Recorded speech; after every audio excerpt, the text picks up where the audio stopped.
Welcome, mystery lovers. In this story, we step into the world of Tommy and Tuppence, a pair whose wit and courage have made them unforgettable. Tell us where in the world you're listening from. It's always a joy to see how far these mysteries travel. If you enjoy these mysteries, don't forget to like and subscribe.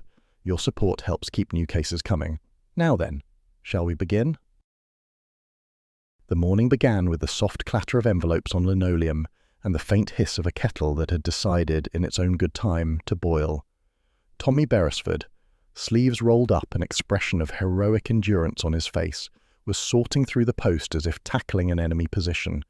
Bills, circulars, a glossy brochure for some miracle stain remover, and one small, battered parcel, wrapped in brown paper and tied with a string that had once been white. He frowned, turning it in his hands. There was no return address, only a smudged postmark from London and their own typed label. Blunt's Brilliant Detectives, 3 Glebe Street, Chelsea. The handwriting, neat, businesslike, seemed almost self-effacing, as though the sender had wished to disappear with the ink. "Package for you, darling," he called towards the sitting room, where an electric fire purred with the satisfaction of steady employment. A rustle of newspaper, a clink of cup. "If it's from that dreadful man about the window cleaning, tell him to go hang. I refused him last week, and I refuse him again." Tuppence appeared in the doorway, half in a dressing gown and half in determination, her hair pinned at improbable angles. She had the look of a woman who'd been arguing with the day since breakfast and was unlikely to lose. "It's not from the window man. No sender at all." Tommy tapped the parcel. "Rather suspicious, don't you think? Could be a time bomb." "Don't be absurd. Nobody posts time bombs to respectable private detectives." She seized the parcel before he could object and examined it with the brisk curiosity of a cat confronting a paper bag. "String too carefully tied. Whoever sent this wanted it to arrive intact. That's rarely a good sign." Tommy watched her fetch a paper knife. "You realize, if it is a time bomb, you'll look frightfully foolish." "I'd rather look foolish than curious in the next world," said Tuppence, and sliced through the paper with delicate precision. Inside was a slim buff folder labelled in neat black capitals, Assignment 14 for immediate action. They looked at one another. Tommy gave a low whistle. "Well, that's us told." Tuppence lifted the folder. A faint scent of tobacco and salt air clung to it, oddly specific. Within lay a single typed sheet, unsigned. The message was terse. "Proceed without delay. Photograph enclosed. Subject must be located. Time critical." A glossy photograph slipped out. A man in his 40s, standing in front of a faded seaside hotel. The sign above the entrance read Sea View, Weymouth. In his hand he held a newspaper dated 2 days prior. His expression was neutral, the kind of face one might forget instantly, and yet feel one had seen before. "Well," said Tuppence slowly, "that's either a prank or the most fascinating mistake of the week." Tommy leaned over her shoulder. "Assignment 14. Does that imply there were 13 before it?"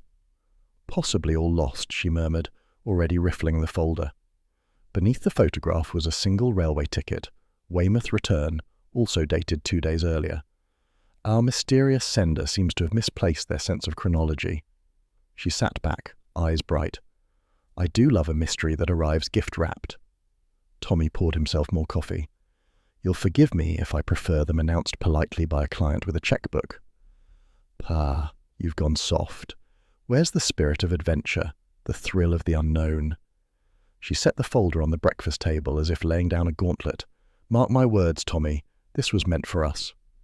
Before he could retort, the telephone rang. The shrill sound filled the small office like an accusation. Tommy crossed the room and lifted the receiver. "Blunt's Brilliant Detectives, Beresford speaking." For a moment, nothing. Then a man's voice, low and strained. "Has the file arrived?" Tommy blinked. "What file?" A sharp intake of breath. It has arrived, hasn't it? Tell him I—" The voice broke off, replaced by a hollow click. The line went dead. Tuppence, frozen halfway through a sip of coffee, set her cup down carefully. "That," she said, "was either coincidence or destiny. Or a wrong number." "Don't be ridiculous. Nobody wrong numbers into a mystery." She snatched the receiver, listening to the hum of emptiness, then replaced it thoughtfully. Nervous voice. Male, middle-aged perhaps, afraid. Did you notice the catch in his breath? He expected us to know more than we do. Tommy sighed, which at present is nothing. Precisely. Isn't it marvellous? Her eyes sparkled with that dangerous excitement Tommy had learned to mistrust and adore in equal measure. We'll have to find out who our anonymous friend is. He folded his arms. On what grounds? We've no client, no contract, and no idea what this Assignment 14 even concerns. Suppose it's government work. They tend to frown on amateurs poking about. Tuppence was already on her feet, examining the parcel wrappings. The postmark's London EC1, possibly the Foreign Office district, which rather supports my keep out of it theory. She ignored him. Look here, the handwriting's deliberate, not clerkly. Someone who normally writes quickly but forced himself to slow down. And this twine, army issue, I'd wager. Tommy laughed. My dear girl, you could make espionage out of a bootlace. If the bootlace were sent anonymously to our door, yes, I could. She turned to him with the unmistakable glint of resolution. We'll begin with Weymouth. That's where our man was last seen. I'll pack something practical. You can bring the map. He groaned. Tuppence. At least wait until we've had breakfast. This is breakfast, she said cheerfully. Mystery and caffeine, my two major food groups. By 10 o'clock, Blunt's brilliant detectives looked almost professional. Tommy had donned his reliable grey suit, the one that suggested a civil servant on compassionate leave, while Tuppence, transformed from tousled domesticity to brisk efficiency, pinned her hat at a daring angle. They sat at the little office desk, surrounded by the detritus of ambition, a half-painted signboard, 2 empty files, and a calendar from the previous year. The brown paper parcel lay between them like a challenge. Tommy lit a cigarette. We'll need a cover story. Suppose we arrive asking after Mr. Harcourt. Yes, that's the name we'll give him. And say we're relatives. Too sentimental. Better to pose as insurance investigators verifying a claim. People adore the sound of authority. Or fear it, he muttered. Precisely. She jotted notes in her small black notebook, the one marked Ideas Too Good to Waste. We'll check the guest list, the staff, and anyone who saw our man. If the file belongs to him, he may be missing, or worse. Tommy hesitated. And if it's a trap? Tuppence looked up with that wicked little smile that always made him feel the years fall away. Then we'll spring it, of course. An hour later, as he locked the office door, Tommy glanced back at the table where the parcel had sat. The folder was tucked safely in Tuppence's handbag, but the faint impression of its presence seemed to linger, like a ghost that knew more than it said. Funny thing, he mused. A man posts us his secrets, a stranger rings to confirm delivery, and you're ready to chase halfway across the country. She slipped her arm through his. Darling, halfway across the country is exactly where the fun begins. Besides, we can always pretend it's a holiday. Some people play golf, he muttered. We play with fire. Don't be dramatic. It's probably nothing more dangerous than a lost clerk with delusions of grandeur. But even she didn't quite believe that. As they walked toward the taxi rank, the morning sunlight glanced off the shop windows of Chelsea, and behind them the brass plate reading Blunt's brilliant detectives caught the same gleam, an optimistic shimmer that had no idea what shadows would follow. Inside the locked office, the telephone rang once more. No one answered. After a pause, a man's voice said quietly into the receiver, "They've taken it." Then the line went dead. The train from London to Weymouth puffed southward with all the determination of a pensioner keeping a promise. The compartment was warm, slightly stuffy, and smelt faintly of oranges and coal. Tuppence sat by the window, her gloved hand resting on her handbag, eyes bright with anticipation. Tommy, opposite her, was absorbed in the Times, which he read with exaggerated seriousness. "I still say we could have wired ahead," he muttered without lowering the paper. Turning up unannounced at a hotel is hardly the subtle entrance of professional investigators. Tuppence tilted her head. Nonsense. Subtlety is overrated. Spontaneity keeps people honest. Besides, under assumed names we're invisible. Mr. and Mrs. Northcott, married 12 years, here for the sea air and marital boredom. Tommy dropped the paper. "I do wish your inventions didn't make me feel so middle-aged." "You are middle-aged, darling," she said sweetly. "But fortunately, you wear it well." He sighed, conceding defeat. Outside, fields blurred into hedgerows, then into the distant glimmer of the sea. The rhythmic clatter of wheels softened, and the air grew saltier as the train slowed into Weymouth Station. The Seaview Hotel greeted them with the melancholy dignity of a retired actress, still proud, but aware of every crack in her makeup. Once grand, it now sagged beneath the weight of too many seasons. Faded velvet curtains framed the entrance, and the gilt sign above the door clung to its last flakes of paint. A bell jangled as they entered.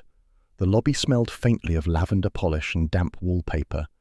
A grandfather clock ticked as if reluctant to keep the place alive. Behind the reception desk, Mrs. Bligh stood like a relic from another age, tall, powdered, with pearls that had known better days and a voice as crisp as old linen. "Good afternoon," she said, eyeing them with polite suspicion. "You have a reservation?" "Northcote," said Tuppence with confidence, "from London." "Ah, yes." Mrs. Bligh consulted a ledger so large it could have recorded the Napoleonic Wars. "Room 3, overlooking the sea. Breakfast at 8, dinner at 7:30. We pride ourselves on punctuality." As she handed over the key, Tuppence leaned in casually. "We had a friend stay here recently, Mr. Harcourt. Tall, rather distinguished, perhaps a touch melancholy." The manager's expression softened slightly. "Indeed, I remember Mr. Harcourt, a most courteous gentleman. He arrived last Wednesday and," she hesitated, "departed somewhat unexpectedly 2 days ago." "Unexpectedly?" "He paid in advance for the week but left without collecting his suitcase. Said he would return. He didn't." Tommy exchanged a glance with Tuppence. "Did he leave a forwarding address?" "None. The porter mentioned seeing him by the sea-wall that evening speaking with a lady. She was well dressed, London by her manner." Tuppence smiled faintly. "Ah, ladies and sea-walls. Dangerous combination." Mrs. Bligh drew herself up. "We are a respectable establishment, Mrs. Northcote." "Of course," said Tuppence, all innocence. "I only meant romantically dangerous." That mollified the manager. "You'll find Weymouth much quieter now the season's over. Only our regulars remain. The Colonel at the bar, Mrs. Fanshawe in room 5, been coming here since before the war, and a young typist on holiday, Miss Fielding. A sweet girl, though a bit nervous." "Delightful," said Tuppence. "I do so love local colour." Their room was small but serviceable, overlooking a stretch of grey sea and a promenade dotted with benches and gulls. The wallpaper, once floral, had faded into anonymity. Tuppence immediately opened the window to let in a gust of briny air. "Charming, in a faintly morbid way," she said. "It looks like the sort of place where one might find a body conveniently washed ashore." "Don't say that," said Tommy. "I can almost hear the police inspector sighing already." She perched on the bed, which gave a resigned creak. "We'll need to look at Harcourt's suitcase. Mrs. Bligh said it's still here, yes?" Tommy frowned. "You plan to snoop before we've even unpacked?" "Darling, we're not snooping, we're investigating. Entirely different posture." They descended to the lounge, a faded space where the chairs had formed lifelong alliances, and the air carried a faint aroma of stale tea. A log fire sputtered half-heartedly in the grate. Mrs. Fanshawe, the gossiping widow, occupied a wing chair by the hearth, her knitting needles flashing like weapons. "New arrivals, I see," she chirped. "Hope you're not expecting excitement. This place hasn't seen a scandal since the Colonel lost his dentures in 47. "Perish the thought," said Tuppence smoothly. At the far end of the room, a young woman sat typing on a portable machine, her shoulders hunched in concentration. She was fair, pale, with the anxious neatness of someone perpetually apologising for existing. "That must be Miss Fielding," Tuppence murmured. "I do like a typist in distress. It usually leads somewhere interesting." Tommy raised an eyebrow. "Remind me never to distress a typist, then." Before Tuppence could reply, the door to the bar swung open and a bluff voice declared, "Afternoon, all." The retired colonel appeared, ruddy-faced and perfectly at home. "Name's Marchmont. Don't believe we've met. You new here?" "Just arrived," said Tommy. "Splendid. Nothing like sea air to put roses in the cheeks. What? Terribly sad business about that Harcourt fellow, though. Up and vanished, no explanation. Couldn't happen to a better chap. Charming, decent sort. Said he'd served in intelligence once. Mind you, everyone claims that nowadays." Tuppence's attention sharpened. "Intelligence work, you say?" "Oh yes," the colonel said, lowering his voice conspiratorially. Said he'd done something hush-hush during the war. Left me feeling I'd wasted my life in the infantry. Still no accounting for what drives a man to disappear. Indeed, said Tuppence, glancing at Tommy. Perhaps we'll see him back again. Doubt it, the colonel chuckled. If you ask me, he's halfway to Tangier by now. Later that afternoon, under the pretext of requesting an extra blanket, Tuppence charmed Mrs. Bligh into showing her the luggage room. Rows of old trunks lined the wall, each neatly tagged. Near the back stood a black leather suitcase, scuffed but sturdy, marked Mr. Harcourt, room 2. Still can't open it, said Mrs. Bligh regretfully. He must have taken the key. I was half inclined to contact the police, but one doesn't want to make a fuss. Quite right, said Tuppence. Fuss never solves anything. When the manager departed, Tuppence crouched beside the case, her eyes gleaming. There's our treasure chest. Tommy glanced toward the door. Tuppence. Shh. She pressed her ear to the lock, giving it a tentative twist. Stubborn thing. But look. She pointed to a corner of the label where something faintly printed caught the light. The words were small but unmistakable. Property of the Ministry. They stared at one another. Well, said Tuppence softly, that rather rules out insurance fraud. Tommy exhaled slowly. Or rules it in at a higher level. What on earth was our Mr. Harcourt mixed up in? Tuppence rose, brushing dust from her knees. Whatever it was, it's still in that suitcase, and something tells me he didn't mislay it by accident. As they left the room, a faint sound drifted from the corridor, the tap of a typewriter key, quick and anxious, then abruptly silenced. Tuppence turned her head toward the noise. Curious, she murmured. Our Miss Fielding seems to be writing more than holiday letters. Tommy frowned. You don't think? Oh, I think, she said, eyes gleaming. And tomorrow I'll think even louder. They returned to their room, the corridor echoing with the faint sighs of the old hotel. Outside, the sea murmured against the stones as if trying to remember what it had swallowed, and in the locked luggage room below, the black suitcase sat waiting, patient, silent, and very much aware it was being watched. It began, as most of Tuppence's best ideas did, with a moment of dangerous curiosity. Tommy, she whispered, crouching beside the luggage room door, do stop pretending to read that ridiculous pamphlet about the history of Weymouth. We're on the brink of discovery. Tommy looked up from his armchair, where he had positioned himself as lookout with a newspaper that wasn't fooling anyone. I'm merely observing local culture. People expect one to show an interest in maritime heritage before breaking into government property. Excellent, said Tuppence, pressing her ear to the lock. Then you'll be delighted to hear that Mrs. Bligh has gone to fetch clean towels. We've precisely 3 minutes. She produced a small hairpin, gave it a professional twirl, and within seconds the lock yielded with a soft click. The air inside the luggage room was cool and smelled faintly of polish and mothballs. Rows of suitcases lined the wall like silent witnesses.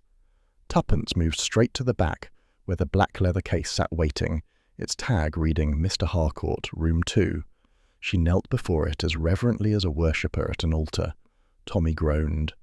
We are going to be arrested before luncheon.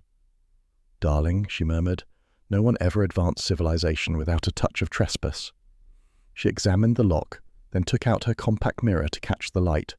A tiny metal plate gleamed inside the latch, oddly modern, not the sort of fitting one expected on ordinary luggage. That's strange, she said softly. Look, there's a catch mechanism that doesn't match the model. Someone's modified it. Tommy crouched beside her. You mean it's booby-trapped? Tuppence gave him a sly grin. How thrilling! Before he could protest, she pressed the latch. There was a faint click, then the sound of paper shifting. Nothing exploded, but the bottom of the suitcase gave way slightly, revealing a false panel. Inside the hidden compartment lay a single sealed envelope stamped in bold red. Top secret, Project Nighthawk. For a moment, neither of them breathed. Well, whispered Tuppence, I dare say we've found our missing assignment. Tommy leaned closer, squinting. You know, I was rather hoping it would turn out to be love letters or unpaid bills. Something wholesome. She reached out, fingers trembling only slightly. Project Nighthawk, whatever it is, someone went to a great deal of trouble to hide it. Before she could open the envelope, the sound of hurried footsteps echoed down the hall. The door burst open and a young chambermaid stumbled in, cheeks pale and breath short. "Oh, sir, madam, there's someone in Mr. Harcourt's room again." The words snapped the moment in two. Tuppence replaced the envelope instantly, resecured the panel, and pushed the case back into place with impressive speed. "Show us," she said briskly. "Now." They followed the girl up the staircase, which groaned in protest with every hurried step. The corridor smelled faintly of salt and old carpets. Room 2's door stood ajar, a draught fluttering the lace curtains. Tommy stepped forward first, cautious. Inside, papers lay scattered across the desk, hotel stationery, half burned in an ashtray, and a small stack of carbon copies torn roughly in half. No sign of an intruder. The chambermaid wrung her hands. "I swear I saw the light moving, sir, like someone had a torch." "Quite all right," said Tuppence gently. "You've done perfectly. Now, perhaps a little brandy for your nerves." The girl nodded gratefully and fled, leaving them alone in the disordered room. Tommy surveyed the scene. "Looks like someone else is as interested in Harcourt's secrets as we are." Tuppence bent to pick up a crumpled scrap near the wastebasket. It was a railway timetable, folded twice with a faint pencil mark under Bournemouth. 3:15 Friday. "Curious," she murmured. "That's tomorrow." Tommy frowned. Bournemouth's not far from here. Could be his intended destination, or our mysterious intruder's next stop. She tucked the timetable into her handbag. "Then I suppose we'd better be on that train." Before leaving, she paused, eyes narrowing. "You notice anything odd about this room?" "Beyond the fact it's been ransacked by amateurs?" "Yes, the ashtray," she pointed. "Half-burned hotel paper, but there's no smell of smoke. Whoever lit that fire used something to snuff it quickly. Didn't want the alarm raised." Tommy gave a low whistle. A professional touch, or a frightened one. That evening, the dining room of the Seaview Hotel glowed with a deceptive calm. Lamps cast golden pools across the white tablecloths, and the cutlery gleamed with the melancholy polish of long habit. The sea, visible through the windows, murmured softly in the dusk. Tuppence and Tommy took their seats near the corner, pretending to be a couple quietly enjoying their supper. In reality, both were watching the room with the sharp detachment of hunters disguised as tourists. Mrs. Fanshawe gossiped amiably over soup. The Colonel, predictably, dominated the bar conversation with tales of his heroic wartime exploits, and Miss Fielding, the young typist, sat alone near the window, her hands clasped around a glass of water as though it might anchor her to the present.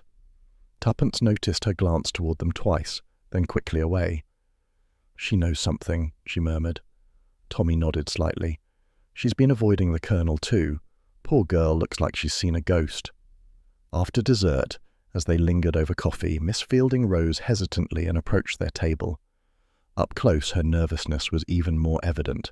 Pale skin, bitten lip, eyes darting as though tracking invisible footsteps. "Excuse me," she said softly. "May I sit for a moment?" "Of course," said Tuppence warmly. "You're Miss Fielding, aren't you? The typist Mrs. Bligh mentioned." The girl nodded. "Yes, I think you're here about Mr. Harcourt." Tuppence exchanged a brief glance with Tommy, but kept her tone light. "Why do you say that, dear?" Miss Fielding twisted her napkin between trembling fingers. "Because I was the last person he spoke to. He hired me, just for an afternoon's work. I was to type a report. He called it Assignment 14. When I finished, he paid me in cash and told me not to mention it. The next morning, he was gone." Tommy leaned forward slightly. "Did you read any of it?" She shook her head. "Only fragments, technical things, numbers, something about Nighthawk. It didn't mean anything to me, but someone must have known I'd worked for him." "What makes you think that?" asked Tuppence gently. "Because 2 nights ago, a man stopped me outside my room. He said he was from the government, asked if I still had the copies. I told him no, but he wouldn't believe me." Her voice faltered. "I moved rooms. I don't sleep well." Tuppence reached across the table and laid a comforting hand on hers. "You did the right thing coming to us. But you mustn't be frightened. We'll see to it that whoever's after those papers doesn't get near you." The girl's eyes darted to the door again. "You don't understand. They're already here." A chill ran through the air that had nothing to do with the evening breeze. Tommy's voice was calm. "Who, exactly?" But Miss Fielding only shook her head, her voice dropping to a whisper. "They listen, even in the walls. Don't trust anyone at the hotel. Not even Mrs. Bligh. With that, she stood abruptly and hurried away, leaving her half-empty glass trembling on the table. Tuppence watched her go, her expression thoughtful. "Well," she said softly, "either she's terrified, or she's playing a very clever part." Tommy leaned back, scanning the room. The Colonel was laughing too loudly at the bar. Mrs. Fanshawe was whispering to the waiter, and behind the reception desk Mrs. Bligh pretended to write in her ledger, but occasionally looked up, her eyes following Miss Fielding's retreating figure. He murmured, "Seems we're not the only ones interested in Harcourt's assignment." "No," said Tuppence, lifting her cup to her lips, her tone deceptively casual. "And if I were a betting woman, I'd say the next move belongs to whoever just realised we've found the suitcase." Outside, the sea kept its own counsel, washing steadily against the shore as though erasing footsteps in the sand, and within the faded walls of the Seaview Hotel, something unseen began to stir. The telegram lay like a snake on the carpet, thin, yellow, and perfectly silent. Tuppence spotted it first, slid halfway under the door of their room at the Seaview Hotel. She picked it up delicately, as though it might bite, and flicked open the fold.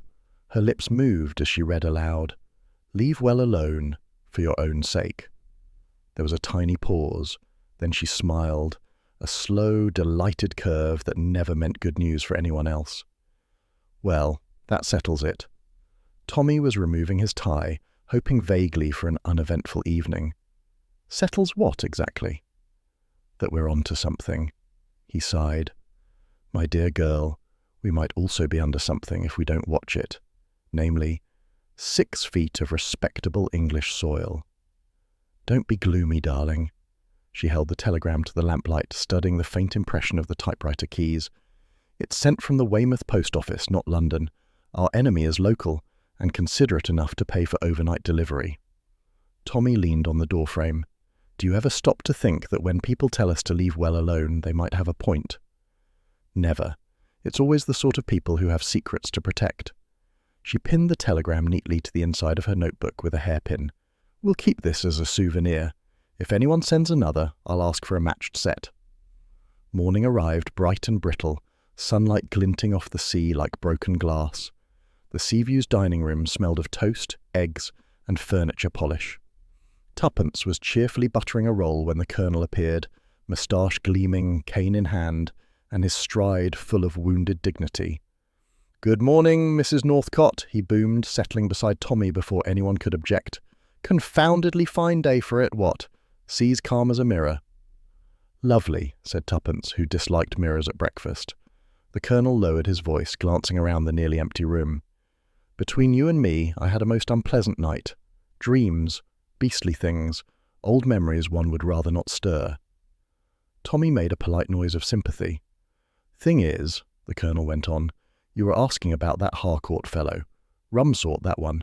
Reminded me of the boys we used to see in intelligence during the war. Always writing in cipher, never saying anything straight. You could spot 'em a mile off, eyes like foxes, pockets full of secrets." "Were you in intelligence yourself?" asked Tuppence sweetly. The Colonel puffed out his chest. "In a manner of speaking. Not that I'm at liberty to discuss details, naturally. Classified operations, you know.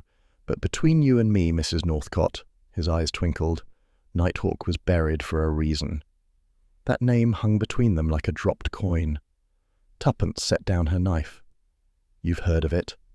He nodded gravely. "Whispers only. Dangerous business. Best forgotten. Whatever Harcourt was poking into, he ought to have left it well alone." Tommy met Tuppence's gaze across the table. No words were needed. The Colonel rose, tapped his cane twice on the floor, and added, "Friendly advice. If you value your peace, forget you ever heard that word." And with that, he marched off toward the bar, where his conscience and the gin waited. An hour later, Tuppence declared she was going to have a proper cream tea with Mrs. Bligh, and told Tommy to occupy himself in some manly fashion. The hotel lounge was empty, except for the tick of the clock and the faint hum of bees outside the open window. Mrs. Bligh appeared with a silver tray, teapot, scones, jam, and the air of a woman who had been running a hotel since the reign of Edward VII. "How delightful," said Tuppence, pouring with genteel grace. "You must have met all sorts here, Mrs. Bligh. Writers, politicians, lovers in disguise." The manager smiled faintly. "Mostly pensioners, dear. But yes, a few unusual guests. Such as Mr. Harcourt, for instance. Mrs. Bligh's teapot paused mid-pour. Ah, him, very polite, very quiet. Paid his bill early, which I always appreciate, but her tone changed subtly. He did have a visitor. Tuppence leaned forward. A visitor? Yes, a gentleman. Signed in as Mr. Adams. Arrived after dinner one evening, stayed only an hour. They talked privately in Mr. Harcourt's room. He left no address and no one saw him go. Didn't see him? Tuppence echoed lightly. Mrs. Bligh stirred her tea. Strange, isn't it? The night porter swears he locked up at midnight and saw no one leave. I would have thought no more of it, but Mr. Harcourt vanished the next morning. Tuppence smiled pleasantly. You have a marvellous memory for detail. One must in this business, said Mrs. Bligh, and looked her straight in the eye. I do hope you're not here to make trouble, Mrs. Northcott. Tuppence met the gaze with equal composure. Heavens, no. I abhor trouble, though it does seem to follow us. Mrs. Bligh's lips tightened in a smile that did not reach her eyes. Then you must be careful where you walk. That evening, the Beresfords sat together on the promenade outside the Seaview, watching the gulls wheel over the darkening water. The smell of salt and fried fish lingered in the air. A band played somewhere farther along the seafront, a tune that might have been cheerful had the wind not stolen its warmth. Well, said Tommy, the Colonel's hinting at buried projects, Mrs. Bligh's collecting secrets, and someone's paying the telegraph boy to frighten us. That's a tidy start. I'm enjoying myself enormously, said Tuppence. Of course you are, she smiled, tugging her shawl tighter. You see, Tommy, it's all fitting together. Project Nighthawk, the missing suitcase, Harcourt's visitor, Mr. Adams. It's not about money or blackmail, it's espionage, a proper old-fashioned spy case. He made a face. I never liked spies, too little paperwork, too much shooting. Rubbish. It's perfectly safe. We'll just observe, deduce, and... Her words stopped as she noticed something tucked under the bench beside them, a folded envelope unaddressed. She picked it up carefully, unfolding the paper. The handwriting was blocky, impatient. Meet me at the bandstand, midnight. Tuppence looked up at Tommy, eyes glinting. Darling, I do believe we've been invited to a rendezvous. Lovely, he said dryly. Perhaps they'll bring refreshments. She rose, buttoning her coat, the faint smile never leaving her lips. If one must play spies, one ought to look the part. Come along, Tommy. Let's go see who thinks we can't. And as they turned toward the sea, the last of the daylight bled away over the horizon, leaving the old hotel crouched behind them like a witness who'd already seen too much. Do you suppose, murmured Tommy, adjusting his scarf as they crossed the promenade, that spies ever get chilblains? Only the amateur ones, said Tuppence crisply. Real spies have warmer blood and better coats. Her voice was light, but her eyes never stopped scanning the shadows. Midnight at the Weymouth promenade had a strange kind of silence, too deliberate, as if the sea itself were holding its breath. The bandstand stood ahead, a ghostly white dome under the flickering lamps. They moved quietly, their footsteps swallowed by the mist drifting in from the harbour. The lamps blurred into trembling halos, and even the sea, usually so talkative, whispered instead of roared. Tuppence's gloved hand brushed Tommy's. Well, darling, this is either the most frightfully exciting evening of our lives, or the silliest. Tommy squinted into the haze. With you, it's often both. A shape detached itself from the bandstand's column, a man in a long trench coat, collar turned up, hat brim shadowing his face. Mrs. Northcott? His voice was tight, hurried. Or shall I say, Mrs. Beresford? Tuppence froze. That's quite a trick. The name wasn't in the hotel register. I knew you'd come, he said, ignoring her remark. You're playing a dangerous game. The file, Harcourt's file, must be recovered before it's too late. Tommy's stance changed, the easygoing tourist vanishing. Who are you? I was Harcourt's superior. We worked together at the ministry. When he disappeared, so did certain documents. Confidential research. Part of a defense initiative called Project Nighthawk. He paused, scanning the shadows as though expecting something to emerge. If the contents fall into the wrong hands... He stopped. The sound that interrupted him was small at first, a distant metallic click. Then the shot came, a sharp crack splitting the fog and shattering the calm. The man staggered back, his hand clutching his shoulder. Tuppence instinctively ducked behind the bandstand rail. Tommy darted forward, eyes searching the murk. "Down!" Tuppence hissed. But Tommy was already gone, vanishing into the mist like a figure drawn by instinct rather than thought. He ran toward the promenade, heart pounding. The fog turned every shadow into a suspect. Somewhere ahead, he heard the faint slap of running feet. He followed, the sound of his shoes muffled by the damp pavement. A shape darted past the lamp-post, then disappeared into the harbour mist. Tommy gave chase, but the trail ended at the seawall. The only witnesses were a row of indifferent gulls and the smell of cordite in the air. Behind him, he heard Tuppence calling his name. He turned back, breathless, and found her kneeling beside the wounded man, her face pale but composed. "He's alive," she said quickly, "but only just. The bullet went through his shoulder." Tommy crouched beside her. The man's face was drawn with pain, his breath shallow. He opened his eyes just long enough to whisper, "Find the ledger." Tuppence leaned closer. "What ledger?" His eyes darted toward the hotel, barely visible through the fog. "Trust no one at the hotel." Then his head fell back, and he went still. For a heartbeat, there was only the sound of the sea. Tuppence pressed her fingers to his throat. "He's fainted, not dead." "Let's hope he stays that way," said Tommy grimly. "We'd best call the police." She stood, brushing her knees, her eyes flicking toward the promenade where the fog was already beginning to swallow the scene. "Tommy, someone followed us here. From London, perhaps?" He looked at her sharply. "What makes you say that?" "The telegram. The way they knew our names. Even this rendezvous. Someone wanted us to walk right into it." By the time the first police whistle cut through the fog, the Beresfords had half-carried, half-guided the injured man to a bench under the nearest lamp. The dim light gave everything a watery unreality, like a dream painted in grey. Inspector Rawlins, a broad man with a sceptical face, arrived first, his boots clattering on the promenade boards. "What's this, then?" he demanded, taking in the scene. "Another seaside accident?" Tuppence fixed him with a look that could have disciplined a general. "If seaside accidents come armed with revolvers, Inspector, then yes." Rawlins grunted, bending over the wounded man. "Well, he's in luck. Flesh wound only. Ambulance'll take him to the cottage hospital." He straightened. "Now then, your names?"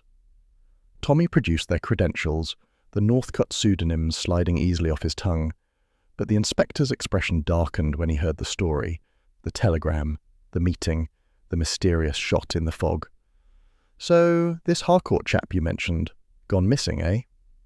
"Yes," said Tommy. "And the man who was shot tonight claims to be his superior. Something about a ledger. Find the ledger," he said. Rawlins jotted a note. "Ledger, eh? Could be money, could be code. And he said not to trust anyone at your hotel." "That's right," Rawlins' eyes narrowed. "Then perhaps you'd best sleep with the door locked, sir. Though I dare say, if you're dabbling in government matters, you've no business being here at all." "We're on holiday," said Tuppence sweetly. "It's hardly our fault if the government chooses to join us." The inspector gave her a long look, then signalled to the constable. "Right, get him to hospital. I'll take their statements in the morning." As the officers moved away, the fog began to thin, leaving behind the damp smell of the sea and the faint metallic tang of gunfire. Tuppence watched the stretcher disappear toward the waiting ambulance. "Poor man," she murmured. "He wanted to tell us everything, but couldn't." Tommy exhaled slowly. "He told us enough.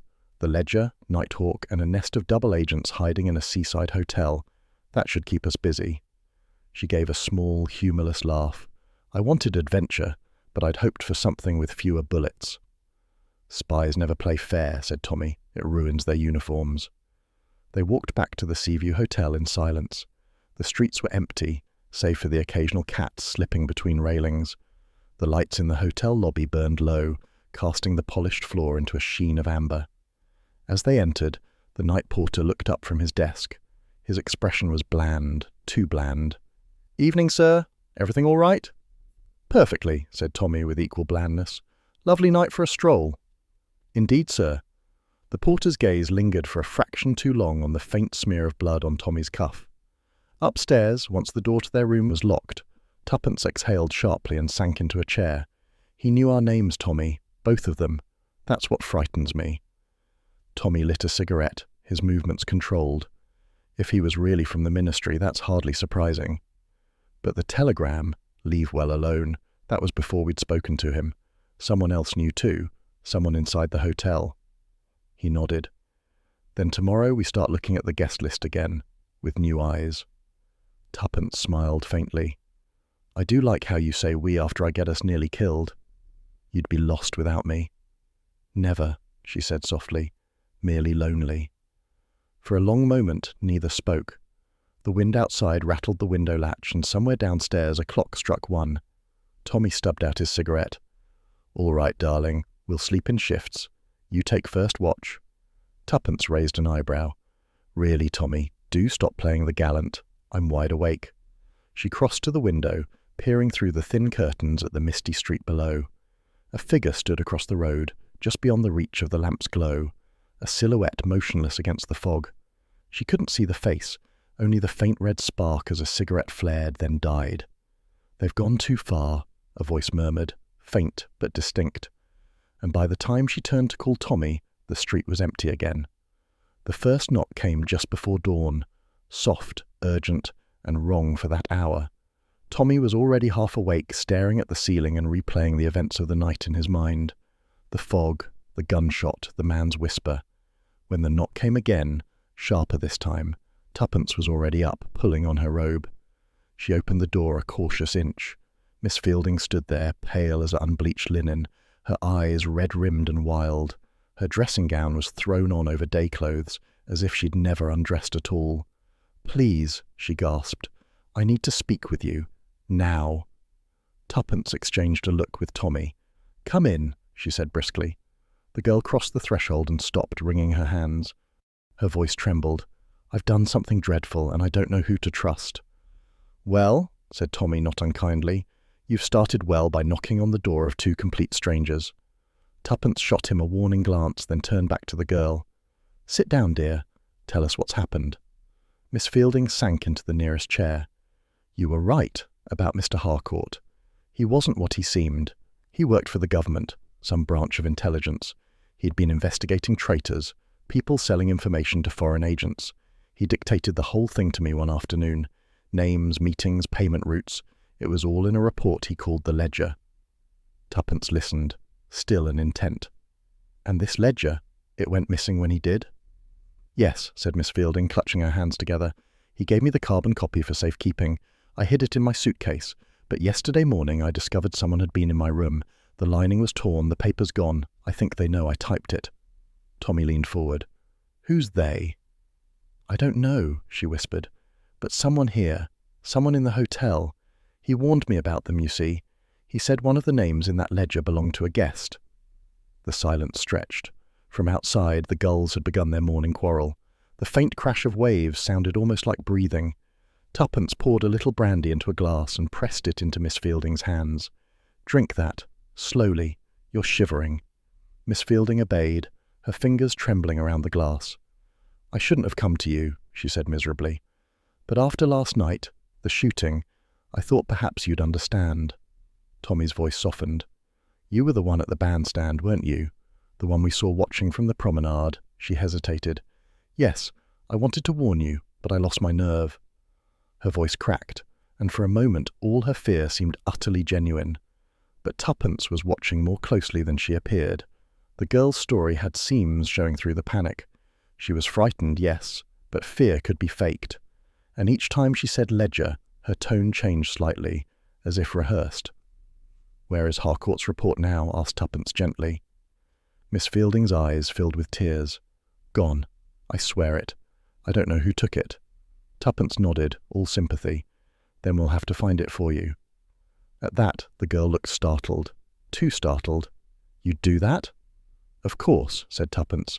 "We've rather a knack for misplaced documents." When Miss Fielding left half an hour later, she looked calmer, but her footsteps down the corridor were quick and uneven. Tommy shut the door behind her. "Well," he said, rubbing his jaw, "that was a lovely bedtime story. Do you believe a word of it?" "Some," said Tuppence. "Enough to know she's in this deeper than she admits. The rest, fabricated. You noticed how she contradicted herself about when she discovered the suitcase was tampered with." He nodded. First she said yesterday morning, then later that it was the night before. Precisely. Tuppence moved to the window, watching the grey dawn bloom into reluctant daylight. But she knows about the ledger, and she's terrified. Whether that terror comes from guilt or danger remains to be seen. Tommy smiled faintly. I can't decide if you like her or want to arrest her. Tuppence gave a small, private smile. Why not both? The day drifted by under the brittle calm that follows violence. The Seaview Hotel returned to its ordinary rhythms, breakfast trays rattling, the Colonel dictating loudly to his gin, Mrs. Fanshawe demanding fresh scones. Only Mrs. Bligh seemed unusually sharp-eyed, her movements brisker, as if she sensed the air thickening with secrets. By late afternoon, Tuppence was restless. I think, she said, a stroll past Miss Fielding's room would be enlightening. Purely accidental, of course? Tommy asked. Entirely, she replied with mock innocence. They timed their walk so that most guests were downstairs. Passing the corridor, Tuppence slowed as she heard a faint voice beyond Miss Fielding's door, low, urgent, and nothing like the timid tones of morning. She motioned Tommy back and leaned toward the keyhole. A man's voice answered from within, muffled but distinct. Tonight, train, no mistakes this time. Then Miss Fielding's reply, equally tense, I'll handle them. They still think I'm frightened. A pause. The unmistakable click of a receiver being replaced. Tuppence straightened, her expression unreadable. Well, she whispered, our trembling typist seems to have recovered her courage. Tommy exhaled softly. So she's playing both sides. Yes, and not very well. They moved quickly back toward their room. Once the door was closed, Tuppence turned, eyes bright. Tommy, we can't rely on the police. Whatever this ledger contains, it's a blueprint for blackmail. Or worse, if we let her slip away, the trail ends. He nodded grimly. The man from last night survived. Rawlins told me just now. He's in hospital under guard. We might be able to speak to him. Good, said Tuppence, because I think it's time we stopped reacting and started playing offence. Tommy grinned. You sound like a general. I feel like one, and generals set traps. That evening, as the hotel settled into its quiet murmur of cutlery and small talk, the Beresfords' room transformed into a war council. The suitcase they'd hidden earlier sat open on the bed. Inside it, carefully placed, was a sheaf of blank papers, folded, weighted, and bound with a red ribbon to mimic an official report. The fake ledger, Tommy said, adjusting his tie. Cunning as ever, Mrs. Beresford. Tuppence inspected her handiwork. It doesn't have to fool everyone, only Miss Fielding and whoever's paying her. She'll bite. She can't resist, said Tuppence. She thinks we know more than we do. If she believes we found the real ledger, she'll come for it, or send someone who will. Tommy frowned. And when she does? We let them try. Sounds rather risky. She smiled, a flash of mischief amid the tension. Risk, darling, is what makes tea taste better the next morning. An hour later, they dined quietly in the lounge, pretending indifference. Miss Fielding entered late, wearing a pale blue frock that did little to hide the shadows under her eyes. She glanced toward them once, then quickly away. Tommy stirred his soup. She's going to act soon. Of course, Jeanne, said Tuppence. She can't afford not to. And indeed, later that night, as the clock struck 11 and the hotel fell into silence, a faint creak came from the corridor. Tuppence, lying awake, heard the doorknob turn a fraction, pause, then retreat. She smiled in the darkness. Good night, Miss Fielding, she whispered, and good luck choosing the wrong bait. At dawn, the sound of sirens woke the hotel. A theft, Mrs. Bligh declared in scandalized tones. The Beresfords' room had been broken into, but when the police arrived, they found the suitcase still there, its contents undisturbed except for one thing, a single sheet missing from the fake ledger. Tuppence, standing at the window, watched the constables leave. Just enough to make her think she's clever, she murmured. Tommy joined her, slipping an arm around her shoulder. Now we wait? For the next move, said Tuppence, because our dear Miss Fielding has taken the bait, and tonight she'll bring her friends to claim the rest. Outside, the morning gulls cried again, circling over the silent promenade where, 2 nights before, a man had fallen bleeding into the fog. and somewhere beyond the cliffs, the same cold wind carried secrets meant never to be spoken aloud. The Seaview Hotel had never been livelier, though its corridors carried only whispers. It began that morning when Tuppence, with a conspiratorial gleam in her eye, asked Mrs. Bligh if the post left at the desk could be forwarded to the ministry if necessary. She said it just loudly enough for Mrs. Fanshawe to overhear. Within an hour, the Colonel was muttering in the lounge about government business, and by tea-time the typist had vanished to take the air 3 separate times. The gossip ran through the hotel like fire in dry grass.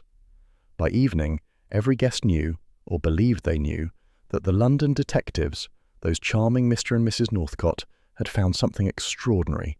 A government ledger, coded and dangerous, soon to be sent to the authorities at dawn. Tuppence, adjusting her hat in the mirror, looked thoroughly pleased. "Nothing spreads faster than scandal in captivity," she remarked. Tommy grinned from where he lounged against the window frame. "And what's our next act in this seaside theatre?" "Simple," said Tuppence. "We let them come for it." The hotel that night was heavy with expectancy. Lamps glowed behind drawn curtains, casting silhouettes of people pretending to read or write letters. The scent of salt and polish mingled in the corridors. Every door seemed to have an ear behind it. Tommy, ever the pragmatist, had arranged their trap with household simplicity. A length of string tied to the bedroom doorknob, connected to a chair balanced precariously by the window, and a battered naval whistle a diver from the Portland job had once gifted him. "A primitive alarm," he said cheerfully, "but effective." Tuppence inspected it with mock gravity. "Darling, it looks like something from the boy's own paper." "Exactly. Nobody suspects brilliance when it's held together with string," she smiled. "Then let's hope our midnight caller has a sense of timing." They settled in for their vigil, the fake ledger propped on the dressing table under a paperweight. Outside, the sea muttered softly against the promenade. The rhythmic hush of the tide was both soothing and sinister, like a lullaby sung by someone untrustworthy. It was nearly midnight when the door handle turned. A pause, a faint scrape, then the quiet, deliberate click of a key. The chair fell, the whistle shrieked like a banshee, and Tommy leapt up in one motion. "Got you!" he barked as the intruder stumbled forward into the half-dark room. The lamplight caught a flash of brass buttons and a startled oath. "For heaven's sake, man, put that down," spluttered Colonel Marchmont, straightening indignantly. He was clutching a revolver that looked as though it hadn't been cleaned since the Boer War. Tuppence, calm as ever, switched on the lamp fully. "Colonel Marchmont," she said pleasantly, "breaking and entering is such an undignified pastime for a gentleman of your standing." The Colonel's face was blotchy with rage and fear. "I demand an explanation. This trap was designed," Tommy interrupted, "for exactly the sort of nocturnal visitor who doesn't knock." The Colonel opened his mouth, closed it again, and finally sank into a chair, breathing hard. His revolver trembled in his hand. "Sit quietly, Colonel," said Tuppence gently. "We can dispense with dramatics. You weren't here to steal the wallpaper, I presume." The man's eyes darted toward the dressing table where the ledger lay. "You don't understand. I had to see it for myself, to make sure it really existed." "Then it does mean something to you," said Tommy. Marchmont's shoulders sagged. "Yes," he muttered, "too much." He looked suddenly old, his bluster peeling away to reveal the ruin underneath. "They had me cornered, you see. Debts, bad investments. I thought I could square things quietly. A little information here, a contact name there. Never anything vital. Then Harcourt appeared. Said he knew. Said he'd expose me unless I helped him trace the others." Tuppence's tone softened. "So you were working for both sides?" He flinched. "Trying to survive both. I swear I never wanted anyone hurt." Tommy crossed his arms. "And yet, Harcourt's missing, another man was shot, and someone's tried to frighten us off the scent. Who are they, Colonel?" Marchmont wiped his brow. "I don't know their real names. They called themselves the Consortium. Harcourt said they were selling naval defence plans to the continent. When he realised how deep it went, when he mentioned the ledger, I knew he'd signed his death warrant." Tuppence leaned forward. "And now someone's come for you?" He nodded miserably. "I was supposed to pass a message tonight, a location, but after what happened at the bandstand, a sharp knock interrupted him. All three froze. Mrs. Bly's voice drifted through the door, prim and faintly irritated. "Mr. Northcott, is everything all right? I heard a whistle." Tuppence rose, smoothing her hair. "Perfectly fine, Mrs. Bly. Mr. Northcott had a small nightmare."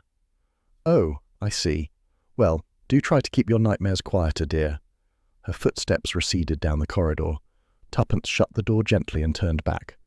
"You were saying, Colonel?" But Marchmont didn't answer. His hand had gone to his chest. His eyes were wide, glassy with confusion. "My God," said Tommy, stepping forward. "He's shaking." Tuppence grabbed his wrist. "His pulse! Tommy, he's been poisoned!" The Colonel's lips moved soundlessly before his head slumped forward. A tumbler lay on the table beside him, half filled with whiskey. Tommy swore under his breath. "I poured that for him when we sat down." Tuppence examined the glass. A faint white residue clung to the rim. Someone tampered with the decanter while we were out earlier. It was waiting for him. They stared at the lifeless figure, the enormity of the trap closing in. "Whoever's pulling the strings," Tommy said grimly, "is cleaning house. Harcourt first, now Marchmont." Tuppence's eyes were cold, calculating.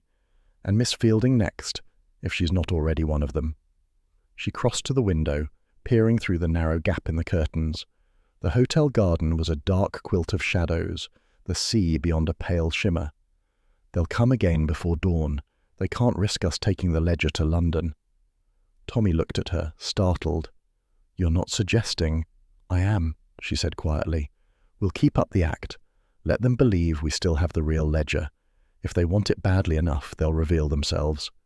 He rubbed the back of his neck. "You know, I miss our old cases, the ones with missing pearls and jealous vicars." Tuppence smiled faintly. Jealous vicars don't usually shoot back. They spent the next hour tidying the scene. The Colonel's body was discreetly covered, his revolver locked in the wardrobe. Tuppence sent a brief note to Inspector Rawlins. "Urgent. Return at once," and then sat on the bed beside Tommy.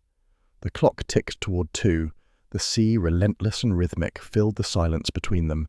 Tommy spoke softly. He looked relieved at the end. "Yes," said Tuppence. He thought confession might buy him a reprieve, but someone was listening. Her voice dropped. "They poisoned him to keep the secret alive." Tommy's gaze followed hers to the whiskey decanter, and we nearly drank it ourselves. "Quite," she said. "A sobering thought, in more ways than one." When dawn finally came, it did so shyly, as though afraid to disturb the night's secrets. Inspector Rawlins arrived shortly after 6, his face tight with disbelief. By late morning the hotel crept back into its routines. By afternoon the whispers were running freely again. "Poisoned?" he repeated. "At a seaside hotel? You'd think we were in one of those penny thrillers." "Life imitates art, Inspector," said Tuppence dryly, "though I can't say I recommend the plot." Rawlins sent for a doctor and began barking orders to his constables. Tuppence watched as the Colonel's body was carried away. Tommy handed over the glass. "Arsenic, I'd wager. Neat, old-fashioned, effective." "Just like the Colonel's manners," murmured Tuppence. The inspector frowned. "Do you two realize how dangerous this has become? Whoever's behind this won't stop. You ought to clear out. Let the police handle it." Tuppence gave him a thin smile. "We've already set a trap, Inspector. We'd hate to leave before it's sprung." "Trap?" Tommy nodded. "We're letting word slip that we've already arranged the handover. Whoever wants the ledger will come to collect it." Rawlins looked between them, clearly torn between admiration and exasperation. "You're a pair of lunatics." "Yes," said Tuppence pleasantly, "but useful ones." That afternoon, as the wind shifted and the tide crept higher, the Seaview Hotel carried on as if nothing had happened. Guests took their tea, the band played on the promenade, and in room 3, a false ledger waited under its paperweight, while 2 detectives sat side by side, listening for the footsteps of whoever would come next. Outside, the gulls wheeled lazily above the sea. One of them dived suddenly, sharp and precise, as though it had spotted something glittering beneath the waves, something meant to stay hidden. "Tommy," said Tuppence crisply, "you may consider breakfast cancelled until I've cracked this." She sat at the little writing desk in their hotel room, sleeves rolled to the elbow, spectacles perched at the end of her nose, and Harcourt's scribbled notes spread like treasure maps before her. The morning sunlight filtered through the lace curtains, turning the paper's creases into ridges of gold. Tommy, still holding a coffee cup he hadn't yet tasted, watched her in wary admiration. "You've been at that since 6, he said. "If you'd joined the ministry, we might have won the war sooner." "Flattery, darling, will not accelerate my deductions," she replied, eyes fixed on a column of figures. "But coffee might." He passed her the cup and peered over her shoulder. The pages were littered with lists of names, odd symbols and coordinates. Some were underlined, others circled twice. "All right," Tommy said. "Explain it to the simple man in the room." "It's not merely a ledger," Tuppence said, tapping the page with her pencil. "It's a code book. Each name corresponds not to a person but to a shipment. Notice how the initials form sequential port codes: PL, SH, BW, Portsmouth, Southampton, Bournemouth." Tommy frowned. "Smuggling routes?" "Precisely, but that's only half the trick. Harcourt must have been tracking someone using legitimate government transports as cover for contraband, or something worse." "What sort of something worse?" She hesitated, studying a line scrawled across the bottom. "Route secured. Delivery must not proceed. Pattern equals seal." Tuppence looked up slowly. "The photograph," she said. "The one we found in the parcel." "Yes. The Seaview Hotel sign in the background, remember? I thought it looked oddly uneven, as if the letters had been replaced." Tommy blinked. "You think that's part of the code?" "Exactly. The letter spacing matches the cipher in these notes. Each gap corresponds to a letter substitution. See? H for 1, O for 2, T for 3. She sketched a quick diagram. "The sign itself is the key. Harcourt must have used it to encode his message." Tommy gave a low whistle. "So the entire smuggling network is hidden behind a seaside nameplate. How delightfully British." "Infuriatingly clever," corrected Tuppence. "And now we must verify it before someone else does." They went downstairs quietly. The corridor was unusually still, save for the distant sound of Mrs. Bligh directing the maids with military precision. Outside the window, the sea was calm and blue, innocent of intrigue.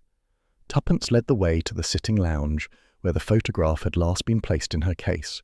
She opened it briskly, then froze. "It's gone." Tommy leaned over her shoulder. The small brown folder was empty. "Gone?" he echoed. She checked again, every pocket, every folder. Nothing. Her eyes flicked to the door of Miss Fielding's room. "She's been in here." Within moments they were knocking. No answer. Tuppence tried the handle. It yielded easily. The room was deserted, the bed neatly made, curtains half drawn. On the dressing table stood a half-drunk cup of tea, still faintly warm. A faint smell of lavender and cigarette smoke lingered. "She's left in a hurry," said Tuppence. Tommy spotted the open suitcase on the floor. Clothes were strewn about, one drawer half pulled open. Inside, among a scattering of typing paper, lay a torn telegram. He read it aloud. "Meet in London. Final exchange tonight." They exchanged a glance. "So," said Tuppence quietly, "our little typist is on her way to finish what Harcourt started, or destroy what's left of it." "She's not working alone," Tommy said. "She'll have help waiting in London." Tuppence nodded slowly. "Then we'll have to crash the party." Before leaving, Tuppence took one last look around the room. On the writing table, a hotel notepad bore the faint impression of words written and torn away. She shaded over them lightly with a pencil. The message appeared, ghost-like. "Adams expects confirmation. Deliver by 8 p.m. No witnesses." "Adams," she murmured. "The name from the hotel register. The man who visited Harcourt." "Could be her handler," said Tommy, "or the man who shot Harcourt's superior." Tuppence's eyes narrowed. "And if so, he'll be waiting tonight, for her, or for whoever brings that ledger." The day seemed to conspire against them as they prepared to leave. Mrs. Fanshawe cornered them in the lobby with a tragic story about her rheumatism. Mrs. Bligh insisted they sign a receipt for the inconvenience caused by last night's commotion. Tuppence smiled through it all, polite and detached, but her mind was whirring. As she handed over the pen, she noticed Mrs. Bligh's fingers stained faintly with iodine, as though she'd been cleaning something more than silver. "Your guest list has been lively, Mrs. Bligh," she said lightly. The manager's smile was fixed. "We run a discreet house, madam." "Indeed," Tuppence replied, "almost too discreet." Outside, as they crossed the promenade, Tommy muttered. "You think she's in on it?" "She knows more than she pretends," said Tuppence, "but she's small fry. Whoever's giving orders, Adams perhaps operates higher up." They paused at the edge of the seawall. The hotel's sign gleamed faintly in the sunlight. Tuppence studied it carefully, lips moving as she counted the gaps between letters. "Hotel Seaview," she murmured. H1, O2, T3. Yes, it fits. Each letter corresponds to a shipping code in Harcourt's list. The name itself maps the smuggling route along the southern coast. Tommy looked impressed. "You mean that innocuous sign tells you how to move stolen secrets across England?" "Not anymore," she said grimly, "because it tells us how to stop them." They packed within the hour. Tuppence insisted on keeping the fake ledger, the one from their trap, tucked into her handbag. "Why bring the decoy?" asked Tommy as they waited for the carriage to the station. "Because," she said, "whoever's after the real one won't know the difference. If we're lucky, they'll show their hand before we reach London." "Your optimism is exhausting." "Think of it as marriage enrichment." The train whistle sounded in the distance, a long, low cry that carried over the waves. As they turned toward the station, a figure detached itself from the lamppost outside the hotel. Mrs. Bligh's night porter, cap pulled low, gave a small nod in their direction, then hurried away toward the harbour. Tuppence's hand tightened on Tommy's arm. "He's going to telegraph someone." "Then we're expected." "Splendid," she said. "I do love an audience." The station at dawn was nearly deserted. A porter dozed beside a trolley. Pigeons pecked at breadcrumbs near the bench. The train hissed, ready to depart, its carriages glistening with condensation. Tommy helped Tuppence aboard, scanning the sparse passengers, an old couple sharing sandwiches, a man with a newspaper, and a young woman in a nurse's uniform whose face was half hidden behind a veil. The whistle blew. The train lurched into motion. For a moment, everything was ordinary. The rhythmic clatter of wheels, the soft rustle of pages turning, the scent of coal and leather. But Tuppence, staring out the window, felt the faint prickle of eyes on her back.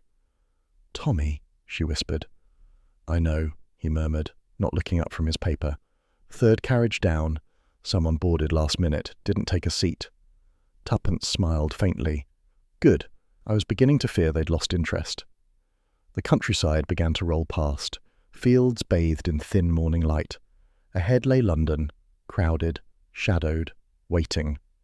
"Whatever this is," Tommy said quietly, "it's bigger than we thought." "Yes," said Tuppence, "and now it's ours." She folded the telegram fragment into her pocket, watching the smoke curl past the window.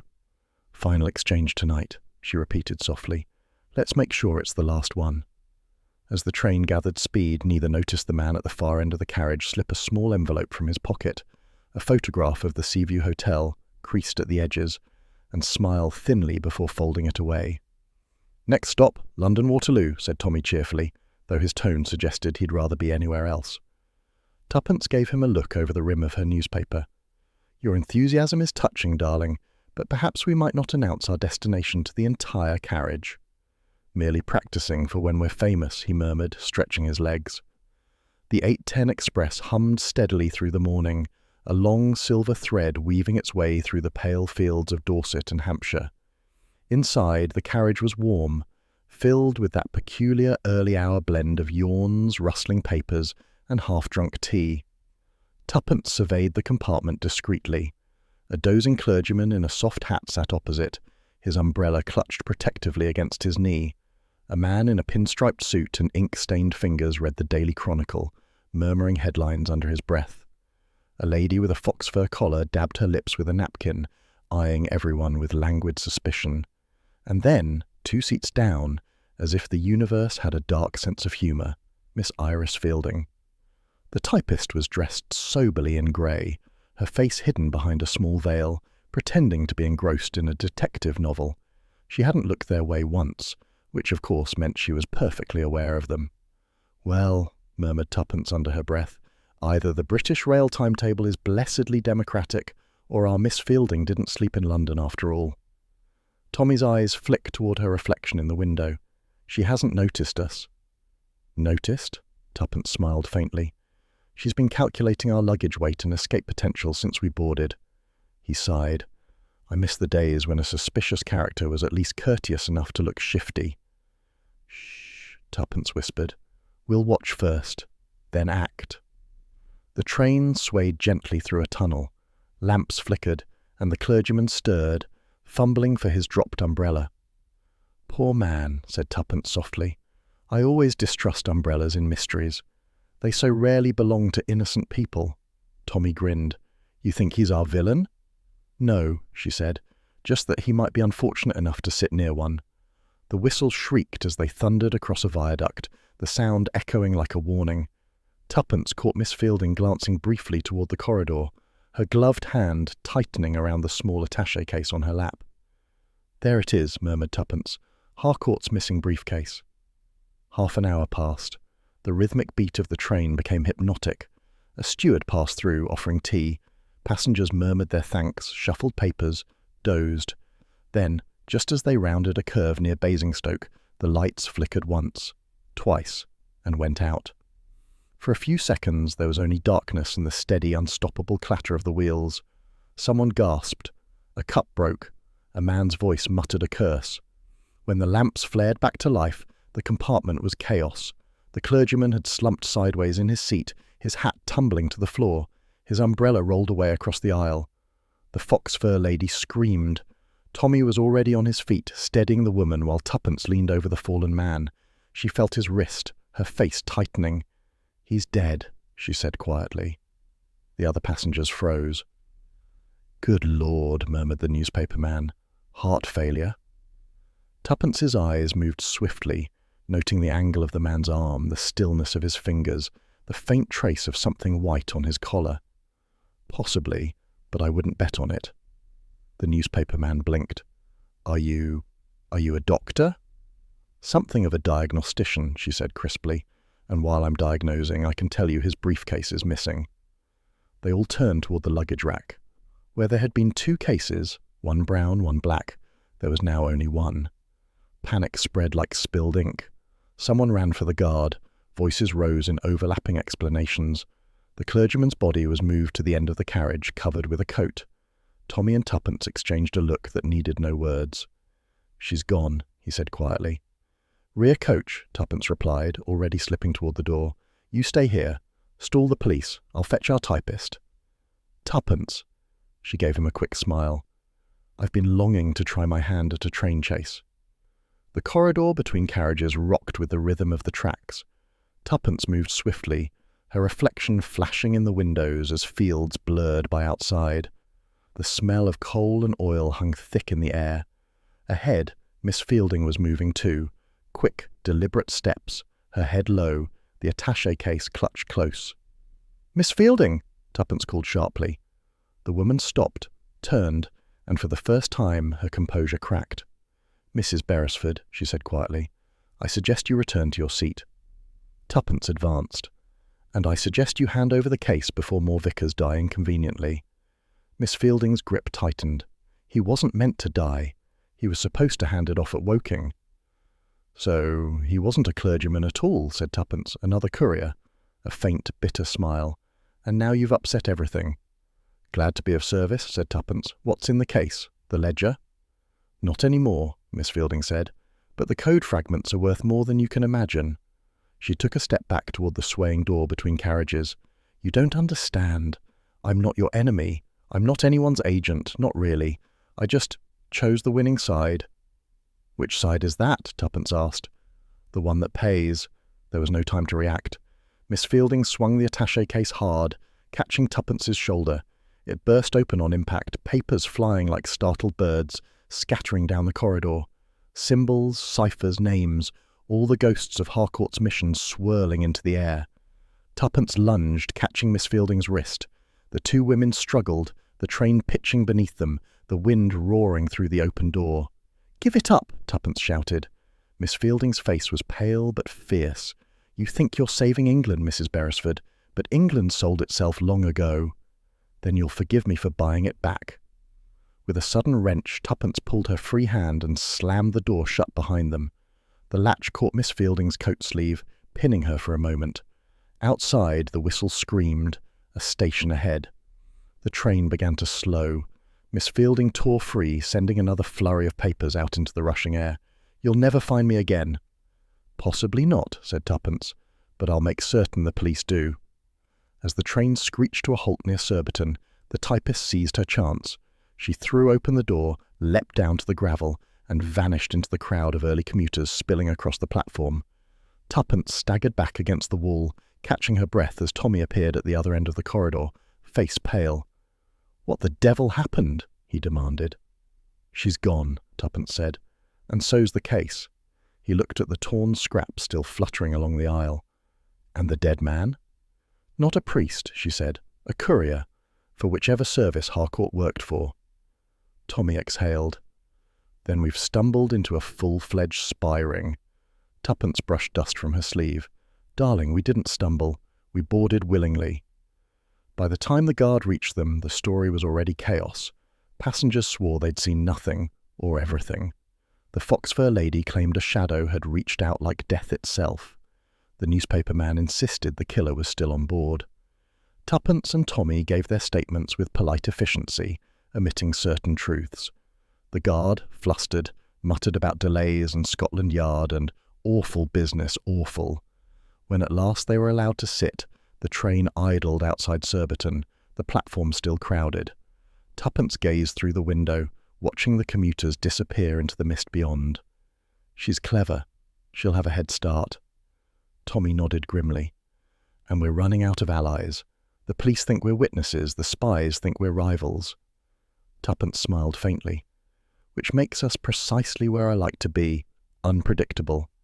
He gave a small laugh. "Remind me never to plan a quiet holiday again." "Oh, Tommy," she said softly, "we gave up quiet years ago." The train began to move once more, slow and reluctant. The body of the false clergyman had been taken off at Surbiton. His briefcase remained missing, the papers gone. Tuppence leaned back, closing her eyes for a moment. "She said England sold itself.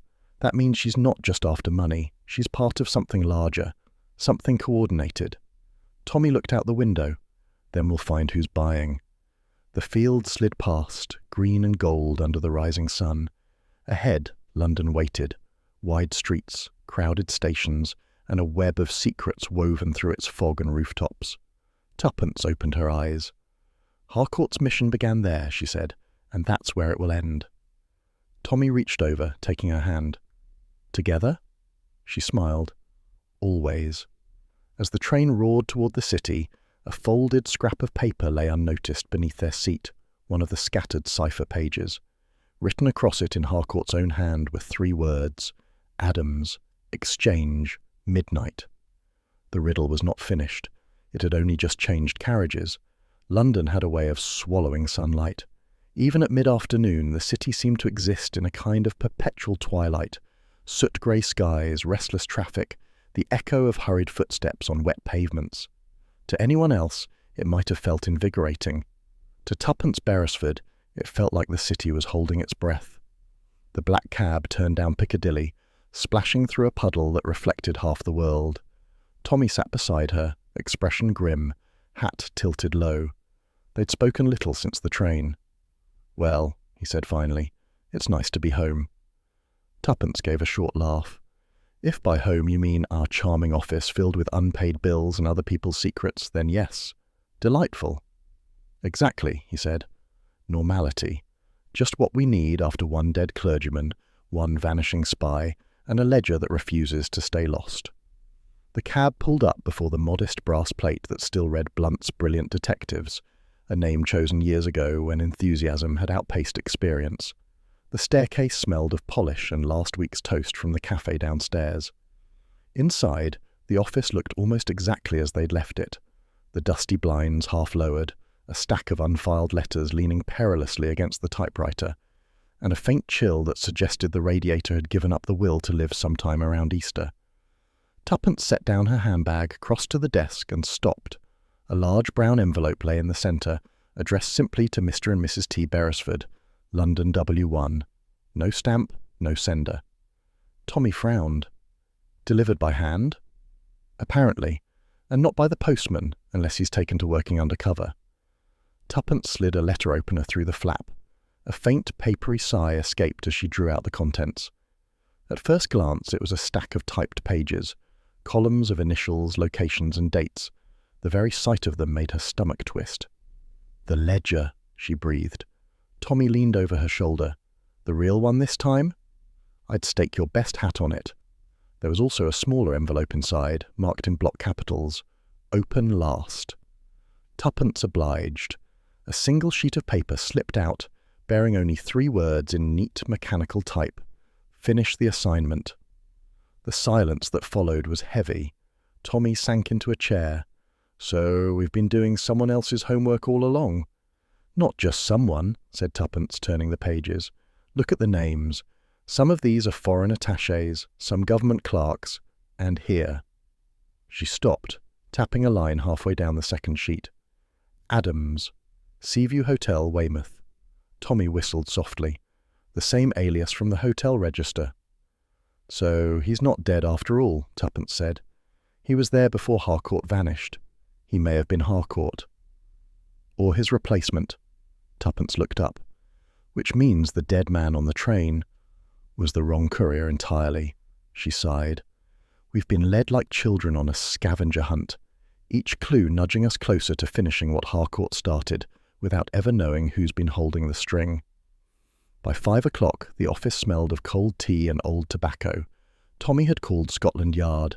Inspector Grant, an old acquaintance from their war days, arrived just before dusk, trench coat collar turned up and hat dripping rain. "Still running this operation out of a glorified broom cupboard, I see," he said dryly, glancing around. "Efficiency, Grant," said Tommy.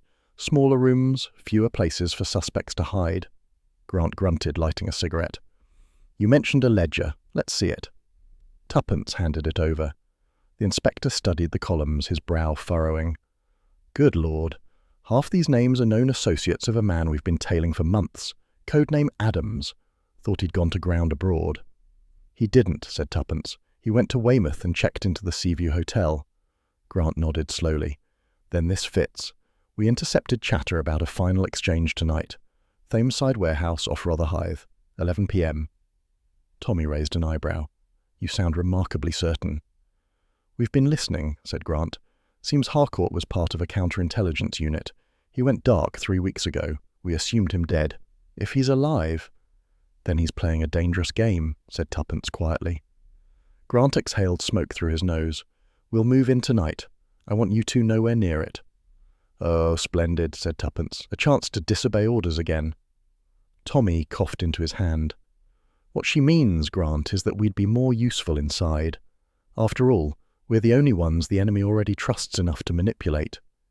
Grant gave them a long, resigned look. "If you weren't such blasted civilians—" He stubbed out his cigarette. "Fine, but you stay behind me. No heroics. Understood?" Tuppence smiled sweetly. "Of course not." By 10:30 that night, the Thames was an iron ribbon under a low, dirty sky. The warehouse loomed at the river's edge, a hulking shadow of corrugated metal and broken windows. Barges creaked against the pilings. Somewhere nearby, a foghorn moaned like a lost soul. Inside, the air smelled of rope, damp timber, and secrets. Grant's men were positioned along the riverfront, concealed among crates and stacks of old machinery. Tommy and Tuppence slipped in through a side door, moving softly through the dim corridors. Tuppence's heels made the faintest echo. "This is delightfully atmospheric," she whispered. "All we need now is someone saying the game's afoot." "Say it, and I'll disown you," murmured Tommy. They reached the central hall, a vast space littered with crates stamped government property. A single hanging lamp cast a cone of light over a wooden table. On it sat a locked metal case. "Looks promising," said Tuppence. They weren't alone. Footsteps approached. 2 men, their voices low, foreign accented. One carried a torch, the beam slicing across the darkness. Tommy and Tuppence ducked behind a stack of barrels. The taller of the men spoke first. "He should be here by now." "He will come," said the other. "He has what we need." The door creaked again, and a third figure entered, moving with slow, deliberate confidence. His coat collar was turned up, his hat shadowing his face. Tuppence's heart stopped. She knew that gait. Tommy breathed. Harcourt. He looked very much alive. The man strode to the table, unlatched the case, and drew out a sheaf of papers. "You have the payment." The taller man nodded, lifting a small leather pouch. As agreed. Codes for the southern shipment. Once confirmed, we leave England tonight.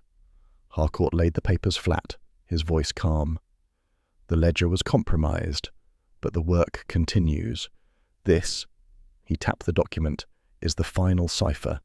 After tonight, there will be no more couriers. Tuppence whispered, "He's selling it." "Not for long," muttered Tommy, raising a small flashlight. Their signal.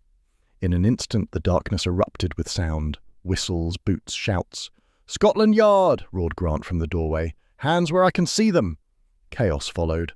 One man bolted toward the rear exit. Another overturned the table, scattering papers.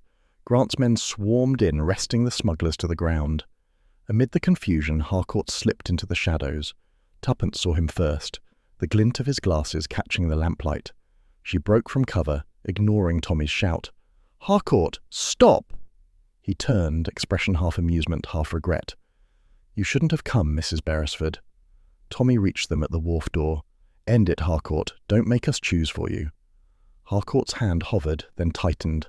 A single, hopeless beat. Tuppence flicked a pebble at the lamp. Glass burst. Everyone flinched.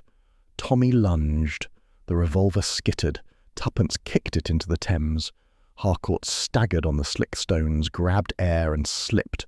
The river took him, coat billowing once before the current pulled him under. They stared into the dark water. "He's gone," Tuppence said. Perhaps that's the only ending he'd accept. Grant strode over, face like stone. "He's gone?" "Gone," said Tommy, "but he left his conscience behind." Tuppence bent to retrieve the scattered papers from the floor. Her fingers brushed a corner marked in pencil. Assignment 14, completed. She exhaled slowly. "So, that was us, the final assignment." Grant nodded. "We'll clean up here. You two get some rest." Tuppence glanced toward the river, where the faint glow of the departing boat was already fading into the mist. "He won't get far," she said quietly. "Men like that never do." Tommy placed a hand on her shoulder. "Then perhaps that's punishment enough."